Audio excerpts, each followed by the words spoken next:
everyone, and welcome back to the Shanna Show. So, as you can tell from the title and thumbnail for this video, this is the St. Patrick's Day. I was trying to combine thumbnail and saints. This is the St. Patrick's Day book tag, and I was considering doing this on St. Patrick's Day itself. However, I do like having this be on Tuesdays because book tag Tuesdays sounds nice, just like book tag Thursdays also sounds nice. And I also didn't want to think of try to find another book tag to do, since book tag Tuesdays is coming up today, literally a week after St. Patrick's Day. So I just figured bump it back a week and just have this be my book tag Tuesdays video. And like I said, it's only a week later, and we're still in March, so not a huge deal. But with all of that said, let's get into this video. So I am tagging anyone and everyone who wants to do this tag. You can do it in a comment down below or do it in your own video. I would love to know what your answers are for this book tag. So just, again, if you do your own video, tag me so I can see. But let's get into the prompts now. So first is St. Patrick's Day, your favorite green book. And for me, that is The Hobbit by J.R.R. Tolkien. It's like 60 to 70% green. Green enough in my opinion. We all know that I love The Hobbit by J.R.R. Tolkien. And if you've been living under a rock for whatever reason and you don't know what this book is about, you're following the story of Bilbo Baggins, who gets recruited as a burglar by these 13 dwarves and a wizard to help the dwarves reclaim their homeland. So, I need to sneeze. So that is the premise of this book. I'm not going to go too much into it because you do really need to read it.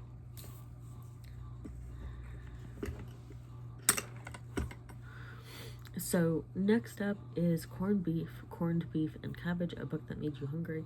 For me, that book is Black Cake by Charmaine Wilkerson. There's so much more to this story than just food and black cake, like you see in the title. But like, it made me want to make black cake. So I've held off since reading it because I'm just like, I don't want to overstep. But it made me want to make black cake. It made me want to like bake in general because this sounded so good. Like, I was getting hungry reading this. And again, there's so much more to the story.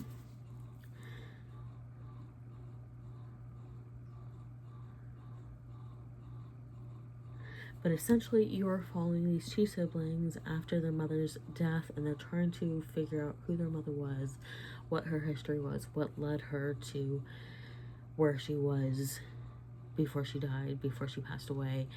And you're also following these two siblings reconnecting after being not quite estranged, but just no communication for quite some time. And this is a really heartfelt story, very sweet, very touching and moving. And there's a lot of the connections that go back to black cake. And I would love to try black cake. If you have any recommendations that are maybe in California for a good place that has black cake, I would love to try it. So next up is 4-Leaf Clover, a book or item that was a rare good luck find. And this wasn't necessarily a rare find, but I do kind of consider it like a good luck find. And that for me is the Barnes & Noble special edition of Fate Be Changed by Farah Ocean. Now, sadly, I think I'll have to see if I can find the Barnes & Noble special edition of Almost There. But I didn't get around to getting that edition of that book, so being able to have this one, I was really happy to have it. Excuse me. And in this book, you're basically following Merida from the Pixar movie Brave. And this is part of the Disney Twisted Tales series. And this one essentially answers the question of, what if Merida had gotten a different spell from the witch? And you're figuring out the results of that spell and the possible ramifications if that spell sticks. So that's what this book is about. That's all you need to know.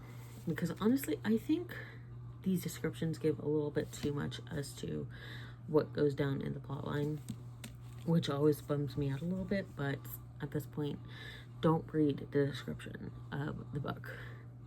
Right, I need to read the prompt before I get the next book.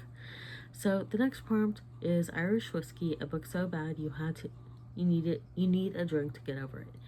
And for me, I don't have my physical copy anymore, and I'm not going to bother showing the cover, but I've talked about it before, and that is Serena Valentino's Raising the Horseman. Part of it was that I did have high expectations for Raising the Horseman, because I love Disney's Legend of Sleepy Hollow, and usually it's paired with Mr. Toad. So if you know the Mr. Toad's Wild Ride at Disneyland, then that's what the short is, or that's what the ride is based off, Mr. Toad. And the whole thing is called The Adventures of Ichabod and Mr. Toad. And I love them both, but I really love Sleepy Hollow, Ichabod's story, partly because Bing Crosby narrates it. And slight tangent, like, Bing Crosby could have had, like, if you've watched Holiday Inn with Bing Crosby and Fred Astaire, Bing Crosby could have had his own real life Holiday Inn, because he had music covering all of the major holidays that you could think of. You know, he had Easter with, like, the Easter parade. He didn't have a specific album for Easter, but in Holiday Inn, in the movie, there's the Easter parade song.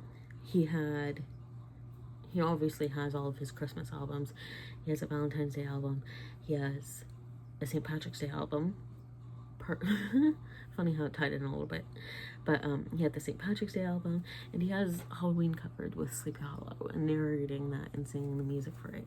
So he could have had his own Holiday Inn if he so chose. But getting back on track, part of it was, I think that I tried not to have high expectations for it, but I think my expectations were just high enough that I was very disappointed by it, because it did, while I love the story of Sleepy Hollow, especially Disney's rendition of it, I just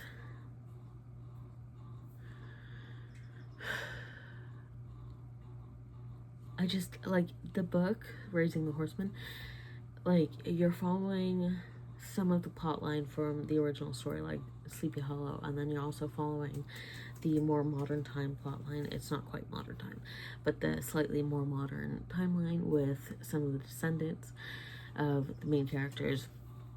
So Brombones and Katrina's descendants, and then you also have a little bit of a spoiler alert, one of Ichabod Crane's descendants. And the storylines feel way too mirrored of each other, which on the one hand isn't necessarily bad, but at the same time, it's like, if you're gonna have a dual timeline for a book, it needs to be, like, it can't be mirroring each other. And it's like, yes, history repeats itself, but I feel like there could have been a lot of obvious differences between the two plot lines that the author didn't use. And there was just one weird scene where Kat's boyfriend, the descendant, and the main character of the more modern timeline, she, like, her ex-boyfriend gets, this is a spoiler, so just skip a little bit ahead if you want to miss this, but her boyfriend gets possessed by the ghost of Ichabod Crane, which is, like, wild. And it's like, I know I was just saying, like, oh, you could have had something different, but it's like being possessed by the ghost of Ichabod Crane out of all the characters. And also, too, the thing is that the Headless Horseman in this story is a real character, but he's not utilized, which I felt kind of defeated the purpose of having him be a real character, you know? Like, if you're gonna have him be, like, a real character, a real presence within the story, and not just some fable or folktale in the story, have his character be more prevalent. But that's besides the point. And anyway, I did need a drink after it. So the next prompt is Irish Dancing, a book so good it made you want to dance in excitement. And for me, I'm going with Villains Are Destined to Die.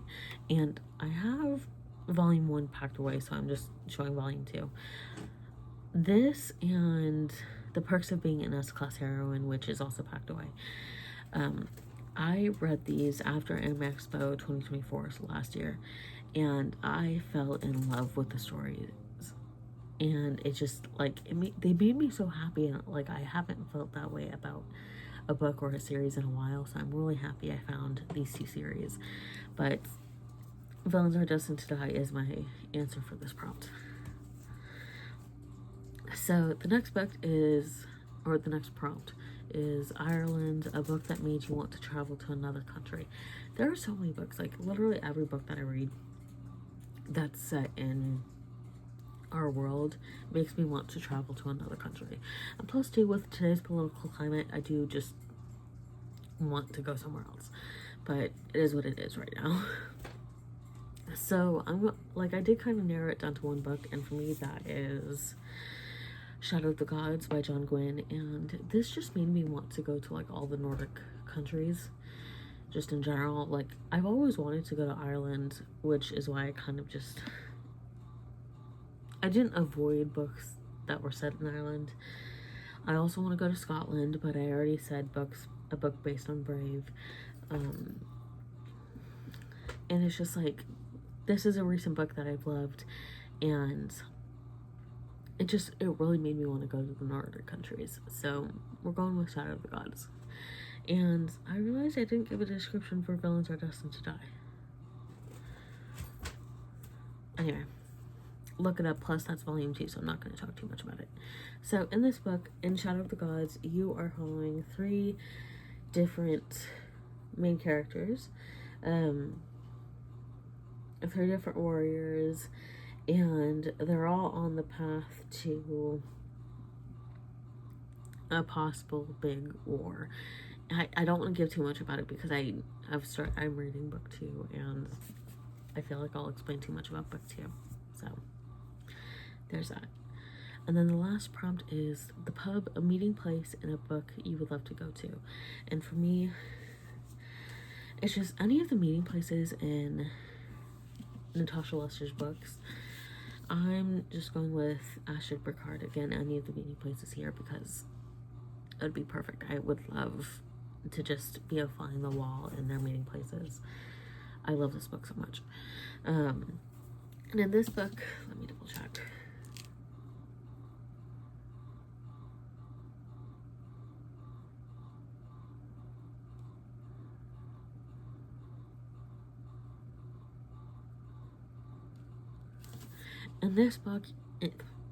In this book, you're following our main character, Astrid, and one of her, I think it's her granddaughter, in a more modern timeline. What year is it? Anyway, or you're following her daughter. Anyway, so you're following Astrid and her daughter, and basically you have this whole, not quite scandal, but discussion, I guess. I'm blanking on the right word. But during the big showdown between fashion designers at Versailles, Astrid disappears. And Astrid was a very famous designer for... Why am I blanking on his name? I'm blanking on his name. Astrid Burkhard.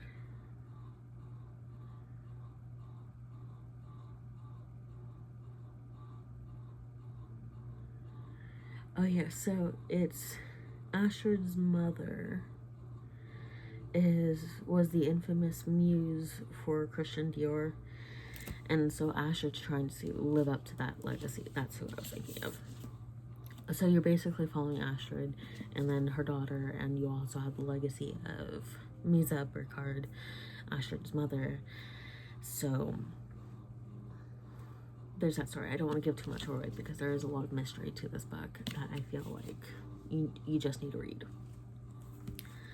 So that is the end of this video, and as I said earlier, I'm tagging anyone and everyone who wants to do this. The prompts are down below in the in the description as usual, and my inspiration for this video, the post that I found for this video, is also linked down below in the description. Thank you all for watching, and I'll see you all in my next video.